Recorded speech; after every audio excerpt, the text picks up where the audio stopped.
જય શ્રી કૃષ્ણ દોસ્તો, આજે આપણે બનાવીશું બહુ ટેસ્ટી અને બહુ જ સ્વાદિષ્ટ એવો બન ડોસા। જો તમે બન ડોસા ખાધો હોય તો અમને કોમેન્ટ જરૂર કરજો અને હા, આટલી સરસ રેસીપી પૂરી જોજો જેથી તમને યુનિક બ્રેકફાસ્ટ બનાવતા આવડી જાય। અમારી ઘરની રસોઈ કવિતા સાથેમાં તમને બહુ ટેસ્ટી અને મોઢામાં પાણી લાવી દે એવી રેસીપી બહુ સરળ રીતથી અને ક્વિકલી તમે બનાવી શકો અને ખાવામાં પણ બહુ જ મજા પડી જાય અને હા, લોકોનું મન જીતી લે એવી રેસીપી તમને અમારી ચેનલમાં જોવા અને શીખવા મળવાની છે। તો અમારી ચેનલને સબસ્ક્રાઇબ જરૂર કરી દેજો। તો ચાલો બનાવીએ બહુ ટેસ્ટી અને મોઢામાં પાણી લાવી દે એવો સ્વાદિષ્ટ બન ડોસા। બન ડોસા બનાવવા માટે આપણે 2 કપ સોજી લેવાની છે।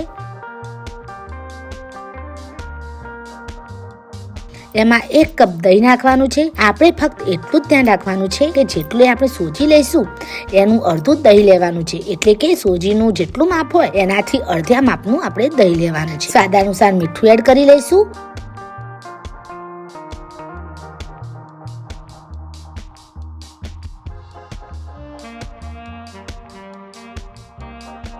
દહીં અને સોજીને મિક્સરમાં નાખીને અડધું ગ્લાસ પાણી રેડીને મસ્ત બેટર બનાવી લેવાનું છે। બેટર બહુ જાડું કે બહુ પાતળું નથી રાખવાનું। તમને જાડું લાગે તો તમે બીજું લિટલ બીટ પાણી રેડી શકો છો। આપણું બેટર તૈયાર છે। તમે જોઈ શકો છો કે કેટલી મીડિયમ કન્સિસ્ટન્સી વાળું છે। સોજીના બેટરને આપણે 10 થી 15 મિનિટ માટે ઢાંકીને મૂકી દઈશું। ત્યાં સુધી આપણે મસ્ત મસાલેદાર અને ખટમીઠી ટામેટા અને ડુંગળીની ચટણી બનાવી લઈશું। તેલ હલકું ગરમ થઈ જાય એટલે આપણે અડધી ચમચી હિંગ નાખવાની છે। અમે અહીં તેલ 1 મોટો ચમચો લીધો છે। એમાં 3 થી 4 લાલ મરચા આ રીતે તોડીને નાખવાના છે। 1 ચમચી રાઈ એડ કરી નાખીશું। 4 થી 5 આટલી સાઈઝના આદુના ટુકડા એડ કરી લઈશું। અડધી ચમચી આખું જીરું એડ કરી લઈશું। 7 થી 8 મીઠા લીમડાના પત્તા એડ કરી લેવાના છે। 4 થી 5 લસણની કળી એડ કરી લઈશું। 1 મીડિયમ સાઈઝની ડુંગળી કાપીને એડ કરી લઈશું। 3 થી 4 લીલા મરચા કાપીને નાખી દઈશું। 2 મીડિયમ સાઈઝના ટામેટા નાખીશું। સ્વાદ અનુસાર મીઠું એડ કરી લઈશું।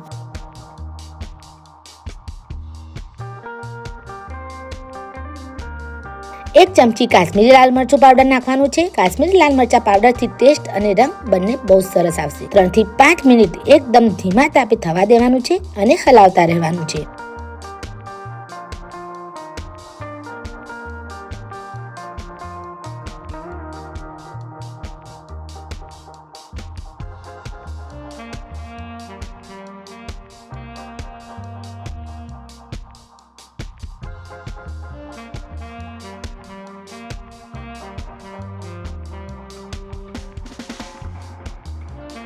આને આપણે અલગ વાટકામાં કાઢીને એકદમ ઠંડુ થવા દેવાનું છે।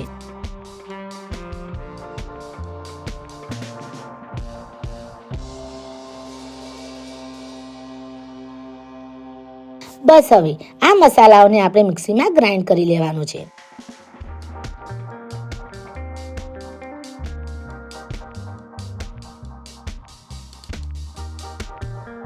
તૈયાર છે બહુ જ મસ્ત અને મસાલેદાર ટામેટા અને ડુંગળીની ચટણી છે ને બહુ જ સરળ। તો ચટણી તૈયાર છે। હવે લાસ્ટ સ્ટેપમાં આપણે બન ડોસો બનાવી લઈશું। પણ બન ડોસો બનાવીએ એ પહેલા થોડો વઘાર બનાવીશું, જેને આપણે સોજીના બેટરમાં નાખવાનું છે। પેનમાં 1 મોટો ચમચો તેલ એડ કરીશું અને એમાં રાઈ નાખીને આપણે ચટકવા દઈશું। એમાં 2 થી 3 લીલા મરચાના ટુકડા કાપીને આપણે નાખી દઈશું। 1 મીડિયમ સાઈઝની ડુંગળી નાખી દઈશું। મિક્સ કરી લઈશું।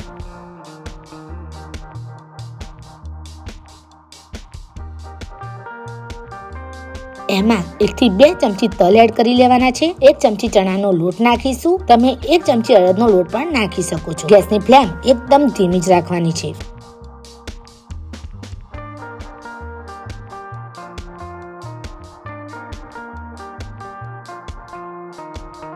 એમાં થોડા આદુના ટુકડા એડ કરી લઈશું। એકદમ નાનો ટુકડો આદુ લઈશું। 1 મુઠ્ઠી જેટલા કોથમીરના પત્તા એડ કરી લઈશું। થોડી વાર એટલે કે 2 થી 3 મિનિટ જેવું આપણે આને થવા દેવાનું છે અને હલાવતા રહેવાનું છે।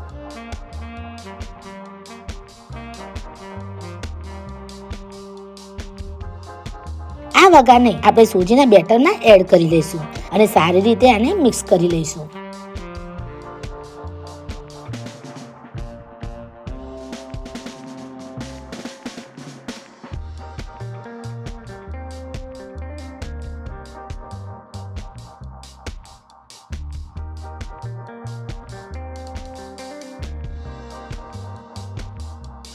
1 ચમચી બેકિંગ સોડા અથવા ઈનો નાખીશું. બન ડોસો પાડવા જઈએ ત્યારે જ આપણે બેકિંગ સોડા અથવા ઈનો નાખવાનો છે. આવું વઘાર્યું દરેકના ઘરમાં હોય જ છે. 1 ચમચી તેલ નાખીને 2 થી 3 ચમચી સોજીનું બેટર નાખી દઈશું. તમારે એ વાતનું ધ્યાન રાખવાનું છે કે તમે પહેલી વાર બનાવતા હોય તો બેટર વઘારિયામાં વધારે નથી નાખવાનું, અને બહુ મોટો ચમચો વાપરો તો 1 ચમચો જ બેટર નાખીને બન ડોસા પાડવાનો છે. નહીતર અંદરથી કાચો તો રહી જ જશે, પણ જ્યારે ઢોસો બનતો હશે ત્યારે એને ઉલટાવવામાં પણ તમને તકલીફ થશે.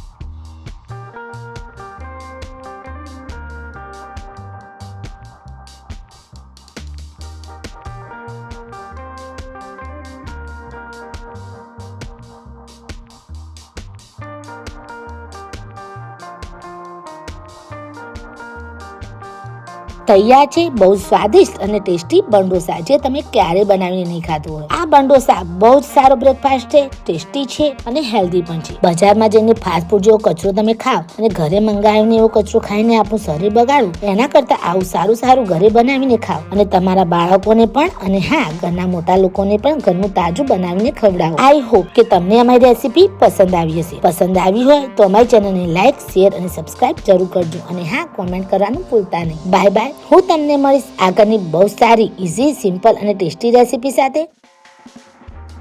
ઘરની રસોઈ કવિતા સાથે લાઈક, શેર અને સબસ્ક્રાઇબ કરવા માટે તમારો દિલથી ધન્યવાદ.